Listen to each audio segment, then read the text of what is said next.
수상항공시 오늘의 첫 번째 종목은 금호석유입니다. 먼저 기업 개요부터 확인해 보겠습니다. 1976년 12월에 설립돼서 1988년 1월 유가증권 시장에 상장했습니다. 주 사업은 합성고무, 합성수지, 정밀화학, CNT, 건자재, 에너지, 패널 유도체, 특수합성고무, 항만 운영, 리조트 등입니다. 사업 부문은 합성고무, 합성수지, 정밀화학, 기타 사업으로 구분되는데요. 합성고무 산업은 천연고무와 유사한 성상을 지니는 합성고무상 물질 또는 고무상 탄성체가 될 수 있는 합성고무를 이용해서 타이어와 신발 등의 주 원료를 생산하는 것으로 NBR 라테스 등이 주 생산 품목입니다. 합성수지 부문은 PS, PPG 수지 등이며 정밀화학 부문은 노화 방지제 등을 생산하는 겁니다. 또한 2021년 5월 금호 리조트 및 금호 홀딩스를 인수해서 리조트 사업으로 진출했습니다. 코로나19 특수 종료로 과다 비축 재고에 따른 글러브 시황의 악화로 NBR 라텍스의 손익 감소 영향이 컸으나 러시아 우크라이나발 이슈로 공급 불안정에 따른 단가 인상이 발생해 영업이익의 감소폭을 최소화했습니다. 매출 포지션은 합성고무 51.2%, 합성수지 33.3%, 정밀화학 4.2%, 기타 11.3%로 구분됩니다. 최근 실적 살펴보겠습니다. 2021년 연결기준 매출액 8조 4,618억 원, 영업이익 2조 4,068억 원, 당기순이익 1조 9,737억 원을 기록했는데요. 매출액은 전년 동기 대비 75.9% 증가했고 영업이익은 224.3%, 당기순이익은 238.6% 증가하면서 사상 최대 실적을 기록했습니다. 회사 측은 제품 수요 증가와 스프레드 확대에 따라 수익이 개선됐다고 밝혔습니다. 네, 이렇게 금호석유의 기업 개요 확인해 보셨습니다. 대표님, 어떤 공시인가요? 네, 바로 어제였습니다. 회사 신탁계약의 해지 결과 보고서 그리고 주식 소각의 결정 공시까지 좀 있었는데 주요사항 보고서 자기 주식 신탁계약 해지 결정까지 있네요. 차근차근 좀 먼저 보도록 하겠습니다. 주요사항 보고서 자기 주식 취득 신탁계약의 해지 결정은 말 그대로예요. 우리가 공시 타이틀, 공시 너무 어려워하는데 타이틀을 그냥 있는 그대로 쉽게 풀면 됩니다. 자기 주식, 내 주식입니다. 금호석유화학 주식을 신탁했는데 이 계약을 해지했다. 이 계약 해지를 결정했다라고 이해하시면 되겠습니다. 회사가 기존에 우리 자사주 대신 좀 사주세요라고 신탁 계약을 체결했었고요. 이에 따라서 증권사들이 열심히 주식을 좀 샀는데 신탁 계약 기간이 만료가 됐어요. 그래서 계약을 해지했고 이에 따른 공시를 했다라고 이해를 하시면 되겠습니다. 계약 금액은 해지 전 1,500억 원 규모입니다. 2022년 3월 21일부터 2022년 9월 20일까지 금호석유화학의 회사 주식을 취득한 신탁 계약입니다. 해지의 목적은요, 계약 기간의 만료입니다. 해지 기간은 미래에셋증권, 삼성증권, 신영증권입니다. 해지 일자는 2022년 9월 20일이다 라고 좀 밝혔습니다. 투자 판단 사항들 보면 해지 전 자기 주식의 보유 현황의 배당 가능 범위 내 취득 항목은 해당의 신탁 계약을 통해서 취득한 자기 주식 98만 1,532주를 포함하고 있다. 해지 전 자기 주식의 보유 총수는 기존 자기 주식, 기존의 회사가 보유하고 있는 금호석유화학의 주식 98만 1,000주를 포함하고 있다라는 뜻입니다. 그래서 전체 524만 8,834주를 1,500억 원을 들여서 취득했고요. 기존 98만 1,532주가 있었으니까 합계 623만 366주 금호석유화학의 자기 주식으로 보관되어 있다라고 밝히는 공시입니다. 두 번째 공시 보도록 할게요.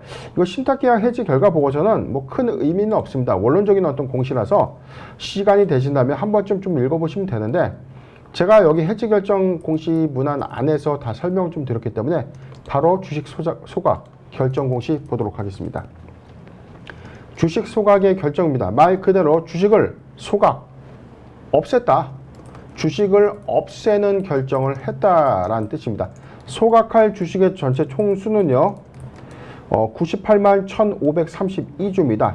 회사 발행 주식 총수의 3,029만 5,844주, 우선주는 300만 주를 보유하고 있는데 이 중에서 소각 주식 98만 1,532주가 있다라는 뜻입니다.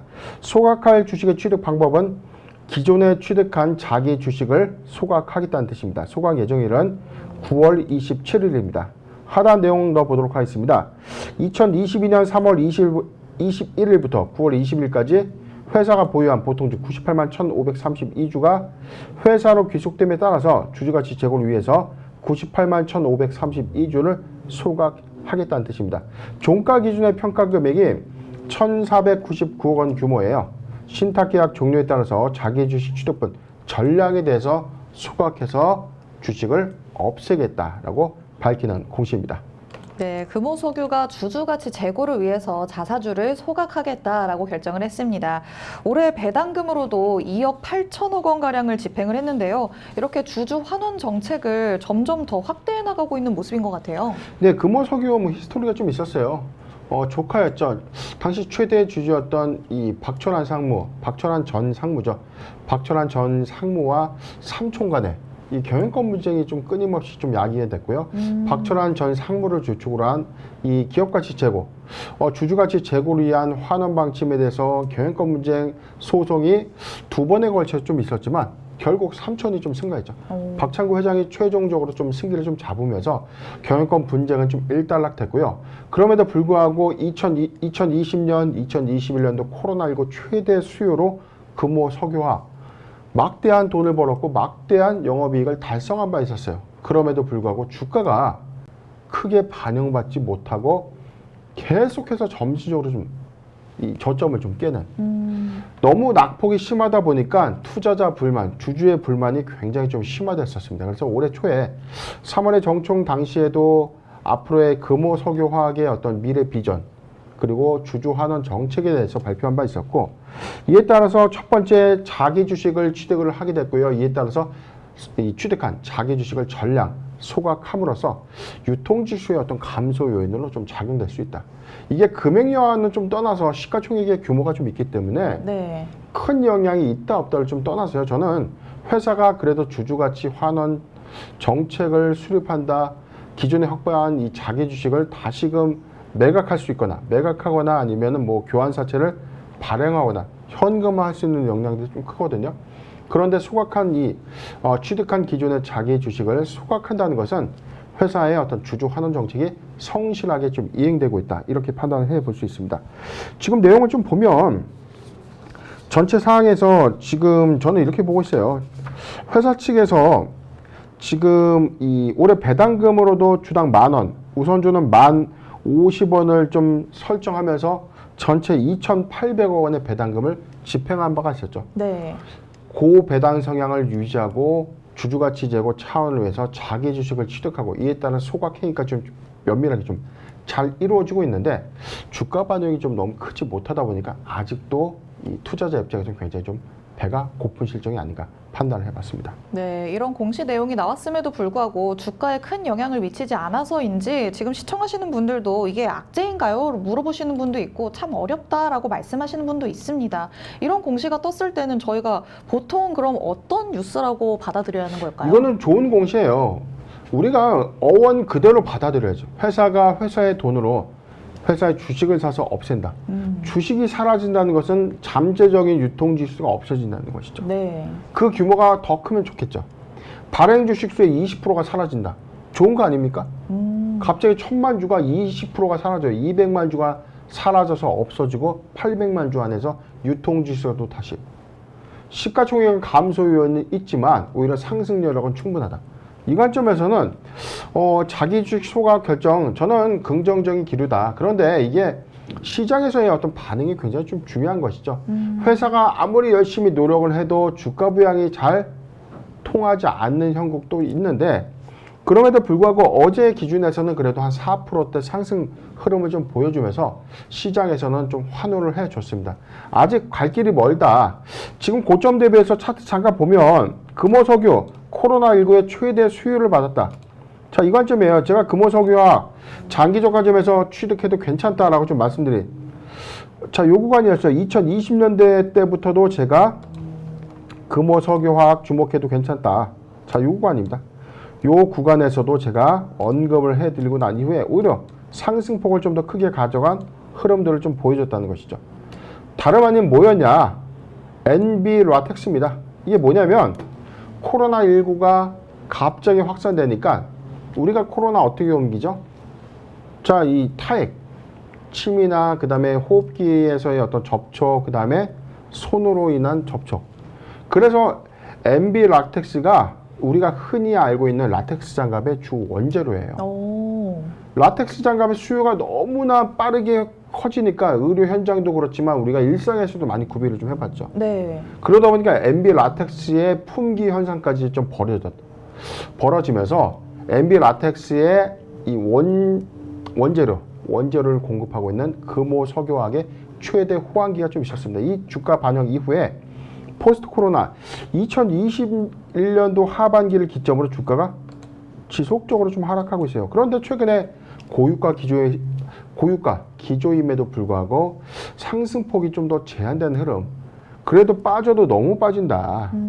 이게 사실상 이렇게만큼 빠질 수 있는 어떤 부분이냐. 너무 NBR 라텍스에 관련된 이슈만 부각이 됐던 것이죠.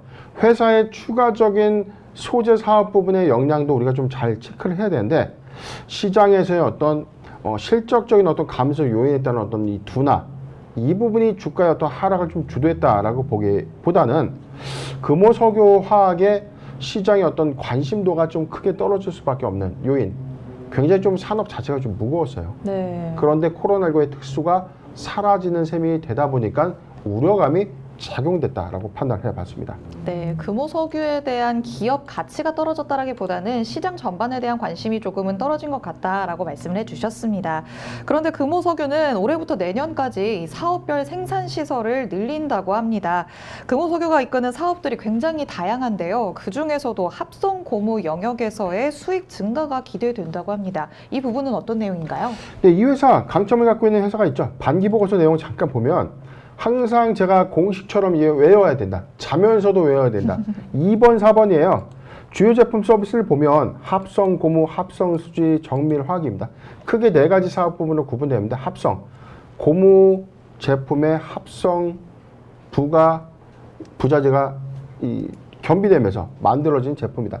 합성, 수지, 플라스틱 제품이죠. 정밀, 화학 부분인데 제품에 대해서도 3가지 유형별로 SBR, BR, NBR, 라텍스 자, 여기에 들어가는 이 고무 제품에 대해서는 NBR 라텍스라고 불리우는 이 라텍스의 핵심 원재료, SBR이라고 불리우는 고기능성 타이어의 합성 고무 원재료 등을 만들고 있는 회사죠. 지금 전체 매출 포지션의 51.2%를 좀 기록하고 있고요. 금호 타이어에도 금호라는 이 상표를 통해서 금호 타이어의 원재료로서 공급을 또 하고 있습니다. 타이어 신발 장갑 등의 용도로 좀 사용하고 있다. 합성 수지 부분은 전기, 전자제품, 그리고 자동차 부품, 건자재 등에 들어가는 비율입니다.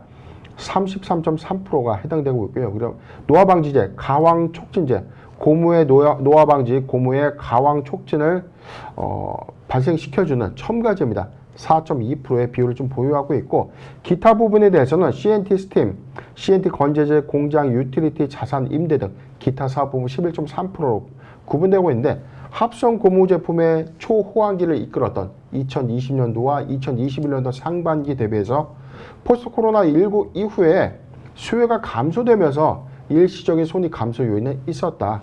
이 부분이 51.2%의 현재 주력 사업의 어떤 훼손을 가져왔다. 이 점이 좀 우려감으로 작용되고 있는데 지금 NBR 라텍스의 부분에서는 이 재고 조절 이후에 오히려 판매 가격의 어떤 상승 요인을 좀 가져간다면 수요는 좀 감소됐지만 그래도 점진적인 전 공급 추세에서는 수요는 꾸준할 것이다 라고 좀 전망을 해보고 있습니다. 제가 주목하고 있는 품목은 바로 여기에요. 합성 고무 부분에서 SBR입니다. 이게 뭐냐면 전기차 또는 자동차에 들어가고 있는 고성능 타이어에 들어가는 원료입니다. 고성능 연마 촉진제라고 해서 타이어가 빨리 닿는 거 마모 지원과 연비의 성능을 좀 높인다. 경량화 관점에서는 이게 전기차에도 탑재될 수 있는 어떤 특수 합성 고무 소재에서 적용이 좀 된다면 오히려 저는 이 시장이 좀 더 커질 수 있는 가능성이 좀 크다. SSBR의 캐파 확대에 따라서 전기차 적용 여부에 따른 확대 부분이죠. 기존의 타이어와는 좀 다르게 전기차용으로 좀 개량된 SSBR의 이 사용도, 용처의 확대는 향후 해당 이 매출 포지션을 좀 더 확산시킬 가능성이 크다. 이 점을 잘 참고했으면 좋겠습니다. 네, 수요가 감소되기는 했지만 앞으로도 꾸준할 것이다라고 예측을 하고 계시고요. 그리고 오늘도 함께 확인해 본 2번과 4번 안에서 SSBR이 앞으로 더 확대될 것이다라고 예측을 해주셨습니다. 이렇게 뭔가 선택과 집중을 해 나가려는 모습입니다. 다양한 생산 라인이 있겠지만 그 중에서도 고부가가치 고무의 생산 라인을 더욱더 확대할 것이다라고 하는데요. 그렇다면 앞으로의 전망에 대해서는 어떻게 보고 계실까요? 네, 지금 부연해서 좀 더 설명을 좀 드리면 SSBR 지금 현재 캐파 연간 12만 3천 톤의 능력을 좀 보유하고 있다. 앞으로 지금 이 부분에 대한 설비 투자 이후에 시장 점유율 1위를 목표로 하고 있다. 지금 라텍스는 뭐 전 세계 1위예요. 그런데 지금 SSBR 이 부분이 전기차 적용 특수 타이어 자 이 부분의 어떤 경량화 관점에서 또는 마모 지원 촉진을 성능 부분에서 좀 더 개량해 나간다면 저는 이 사업도 조금 사업의 어떤 성장성 관점에서 좀 괜찮지 않을까. 주력 사업인 합성 고무 사업 자체는 코로나19 팬데믹의 수혜로 작용한 것은 맞지만 지금 수요의 감소에 따라서 손익이 감소된 것이지 이게 갑자기 공급량이 끊겼기 때문에 전반적인 사업의 업황 불황이다. 이건 아니다라는 것이죠. 꾸준히 갈 수 있는 산업이 갑자기 2020년도와 2021년도에 상승폭을 좀 더 가져갔다는 점, 이 점을 참고하셨으면 좋겠고 지금 차트를 보면 지금 코로나19의 수혜 그런데 전 이 기저효과 좀 오래 갈 것이다 라고 봤거든요. 지금 우리가 뭐 방역 체계가 다시 포스트 코로나 이후에서는 라텍스 장갑 이제 필요 없어. 이건 아니죠. 네. 구비의 관점에서는 계속 비축의 관점이라고 봐요.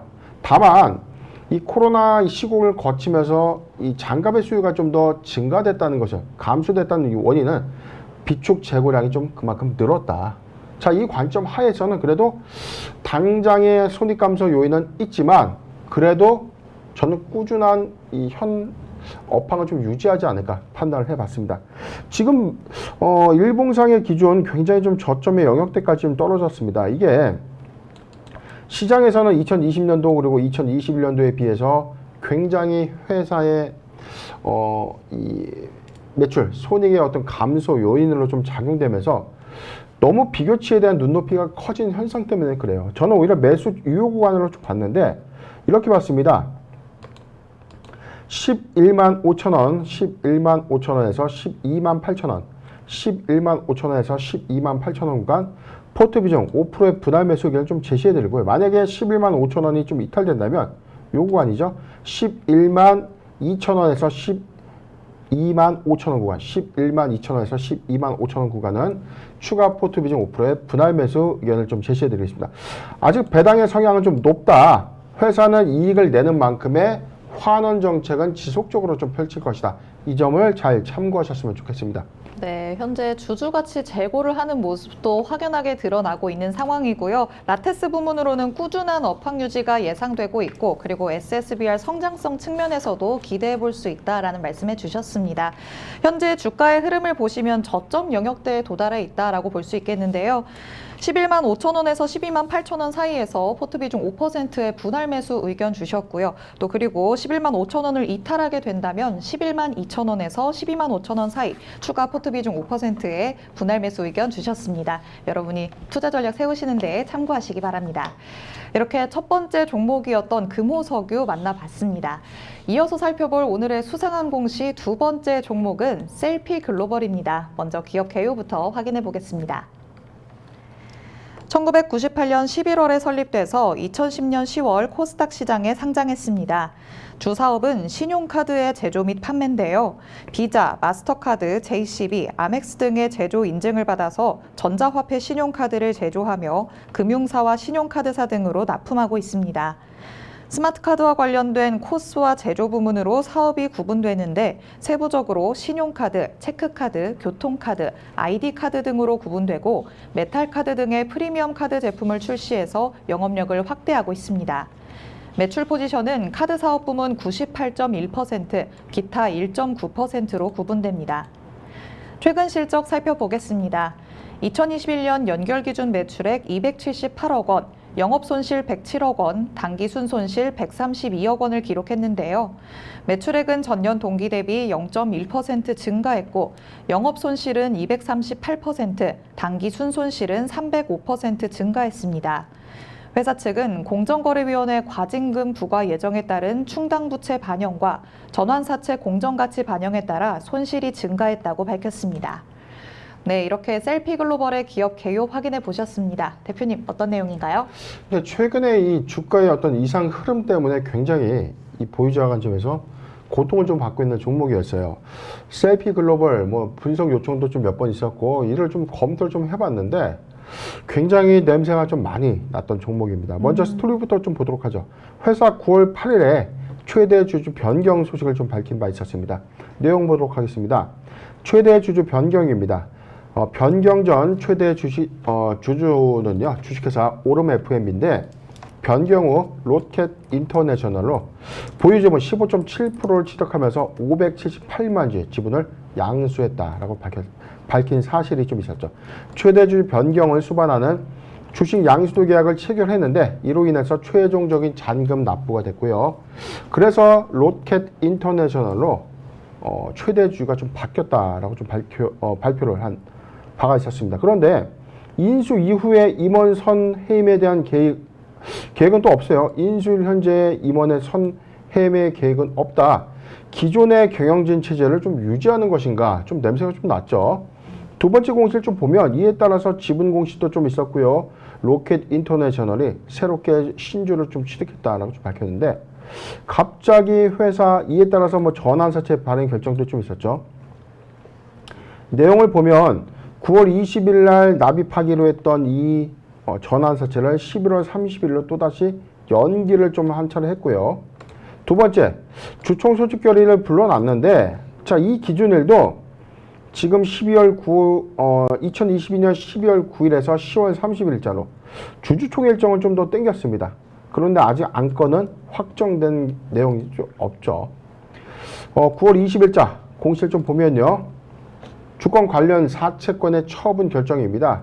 주식회사 플러스 메터리얼즈가 보유하고 있는 이 전환사채 38억 원을 기존에 취득한 전환사채 조기상환과 투자자금의 회수를 위해서 조기상환 청구를 해서 회수를 하겠다라고 좀 밝히면서 기존에 취득한 전환사채도 다시 상환 요구를 했다. 이에 따라서 뭐 주주명부 폐쇄 기간일 또는 기준일 설정에 관련된 공시도 조금 바뀌면서 주총이 당겨지게 되니까 권리 기준일이 바뀌는 공시까지 좀 제출이 됐는데 지금 내용을 보면 어때요, 앵커님? 네. 너무 이게 9월 7일부터 지금 9월 20일자 공시를 우리가 단순하게 공시가 어렵다 쉽다를 떠나서 네. 9월 1일부터 9월 20일까지 이 짧은 시간 안에 근 한 20일 되는 시간 안에 공시가 굉장히 많습니다. 네, 맞아요. 소위 말하는 공시가 굉장히 지저분하다.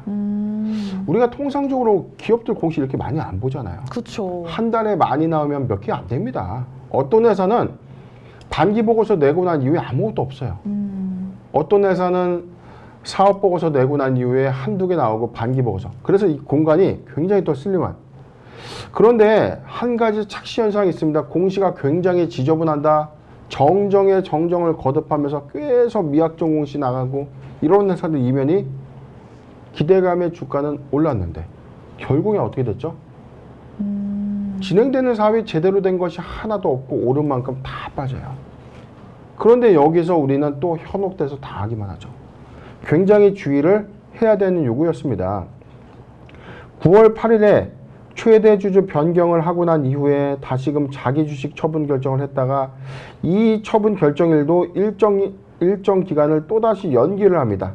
내부적으로 지금 정리되지 않은 또는 내부적인 어떤 이해관계자의 충돌 내지 분쟁의 가능성이 좀 크다라고 좀 저는 전망을 해보는데 9월 16일자 공시를 좀 보도록 하겠습니다. 자, 이 공시가 굉장히 중요한 부분이에요.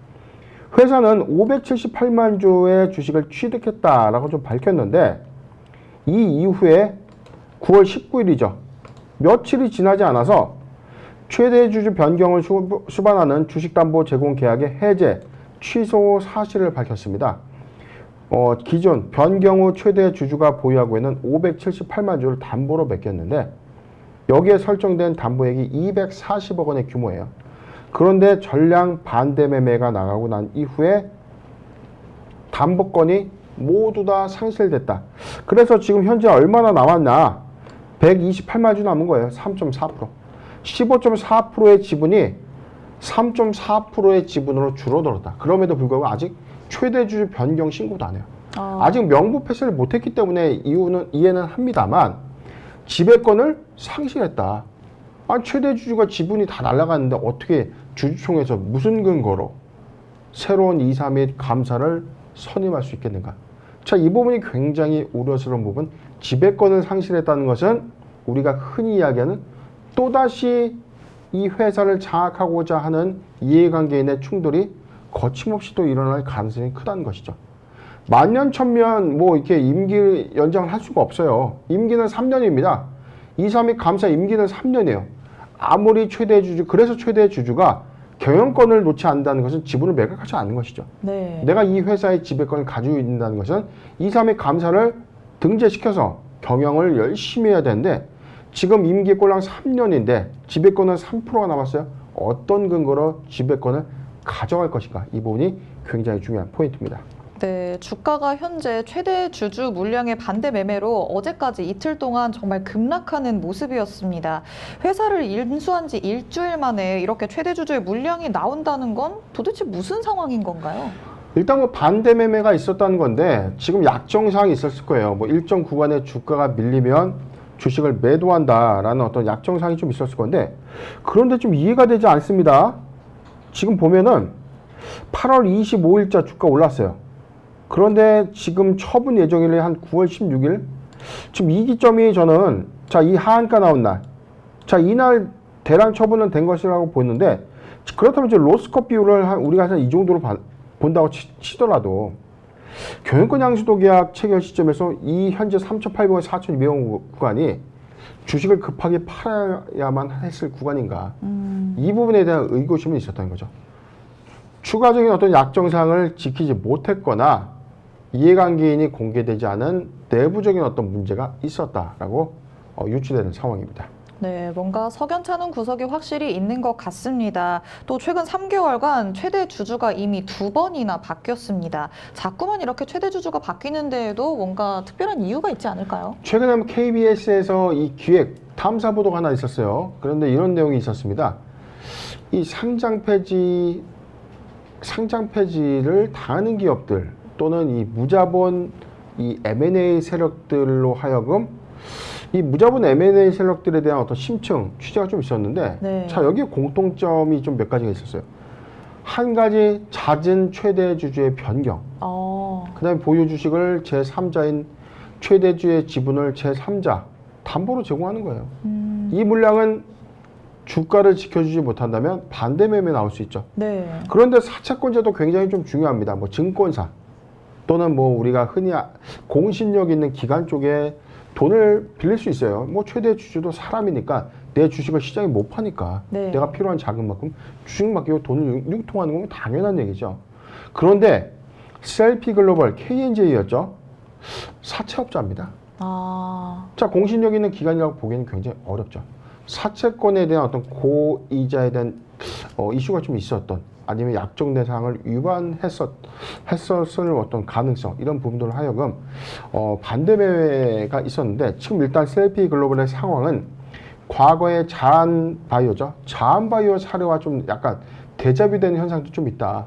지배권을 상실하고 난 이후에 경영권 분쟁이 있었고 이 이후에는 최대 주주의 비행위 또는 회사의 내부에 비리가 좀 밝혀지는 어떤 악재들이 좀 동반됐는데 우선 그렇게까지 확대 해석하는 것은 금물입니다. 그런데 지금 현재 지배권을 상실했던 관점에서 회사는 이슈에 휩싸일 수 있다. 이 점이 굉장히 우려스러운 상황입니다.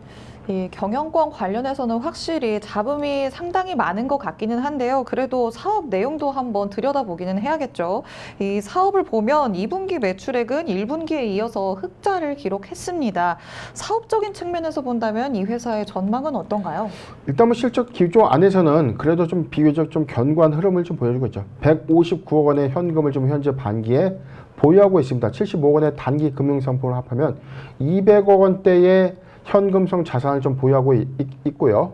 지금 부채 비율을 보면 자산 비율이 454억, 부채 전체 비율이 291억. 그래도 비교적 좀 적정한, 부채가 자산을 갉아먹는 그런 위험한 재무 시그널은 아니다. 매출액 보면요, 전년 동기 대비 지금 그래도 큰 폭의 매출 신장을 좀 이뤄냈습니다. 45억 원의 영업이익을 좀 기록하면서 턴어라운드에도 성공을 했고, 당기 순이익 43억을 좀 기록하면서 비교적 수익성은 전년 동기 대비해서 좀 회복을 좀 해줬는데, 관건은 이럼에도 불구하고 지금 지배력을 좀 상실했다는 관점에서, 네. 지배력을 상실했다는 것은 최대 주주 지배력이 약화된다는 것은 경영권 부증의 불씨가 될 단서가 좀 크고, 책임 경영이 좀 불가능하다는 이 단점이 있죠.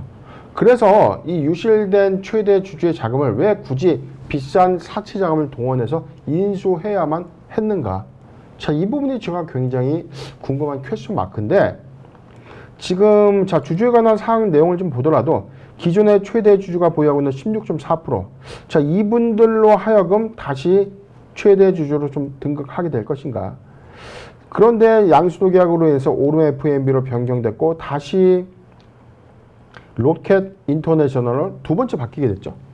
자, 이 이후의 지분 관계가 굉장히 저도 좀 궁금해진 상태인데, 어찌됐든 회사 현재 상태는 지배권을 모두 상실했다라고 판단하시면 좋을 것 같습니다. 네, 수익성을 회복을 하면서 재무 상태는 양호한 것으로 보입니다. 하지만 최대 주주의 지배력이 약화됐다는 점이 상당히 크게 리스크로 작용하지 않을까라는 생각이 드는데요. 그렇다면 우리 투자자분들은 어떤 전략을 펼치는 게 좋을까요? 네, 굉장히 지금 추세 구간상에서 지금 하한가 거래 이후에 주가 낙폭은 일단 멎었습니다. 9월 20일 2,005원 신저가 깨지고 난 이후에, 신저가 좀 수립하고 난 이후에 제가 볼 때는 지금 크게 두 가지, 회사에 일단 적격 이슈가 없다면, 회사의 내부적인 상장 폐지 리스크나 또 다른 악재가 부각되지 않는다면 한 번쯤 매수하기 좋은 구간까지 맞아요. 대란거래 이거 그냥 괜히 가져가는 이 구간은 아니라는 것이죠.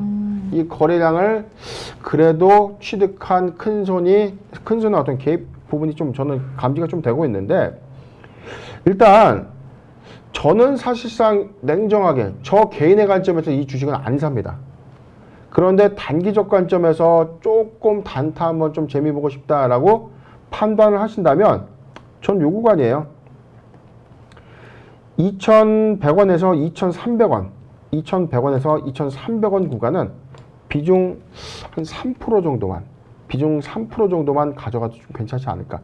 분석상 지금 이 수급 요인이 아직 뭐 애플페이 관련된 이슈 부각 재료들은 좀 남아 있어요. 이게 뭐냐면 누군가 아직 소멸되지 않는 재료를 활용해서 한 번쯤 회전할 가능성이 크다. 이 점을 좀 참고하시면 좋을 것 같는데, 장중 대응이 어려우신 분들에 대해서는 저는 매수하는 것은 좀 권하지 않겠습니다. 자, 이렇게 의견을 좀 제시해드리고, 보유자 관점에서 굉장히 좀 답답하죠. 보유자 관점에서 영역은 일단 지배권은 상실했고 이후에 전환사채 납입이 어떻게 될 것인가, 향후에 임총에서의 향방 등도 굉장히 중요한 포인트로 좀 작용된다는 점, 이 점을 좀 잘 참고하시면 좀 좋을 것 같아요. 현재 구간의 손절 의미는 없습니다. 악재 확인이 된 것은 아니기 때문에 오히려 향후에 회사의 뭐 전환사채 관련된 이슈, 임총에서의 어떤 이 사내 이사진들의 어떤 개입 여부, 이 부분을 우리가 좀 잘 판단하면 좋을 것 같습니다. 네, 주가의 흐름 살펴보시면요, 급락은 멎어 있는 상태입니다. 적격 이슈가 따로 없다면 한 번쯤은 단기 매매로 공략해 볼 수 있는 종목이다라는 말씀해 주셨는데요. 신규 매수자 관점에서 단기로 공략을 할 때 2,100원에서 2,300원 사이 포트 비중 3% 정도로만 매수를 해보는 게 좋겠다라는 말씀해 주셨습니다. 그리고 보유자 관점에서는 사실상 지금은 손절의 의미가 없다라고 말씀을 하시면서 일단은 보유해 보셔라라는 의견 주셨습니다. 하지만 개인적으로 대표님의 의견으로는 추천하지 않는다라고 말씀하셨으니까요. 여러분이 전략 세우시는 데 참고하시기 바랍니다.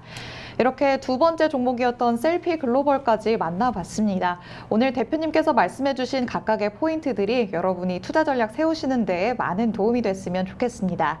저희 방송 보시면서 방송 내용에 대해 궁금한 점 있으신 분들은요, 노란톡 오픈 채팅방에 변영인의 기업공시연구소라고 검색해서 들어오시면 됩니다. 방송 시간이 끝나더라도 장중에도 장 전후에도 대표님께 질문해 주시면 대표님께서 직접 빠르게 답변해 드리니까요, 노란톡 안에 들어오셔서 질문해 주시면 됩니다.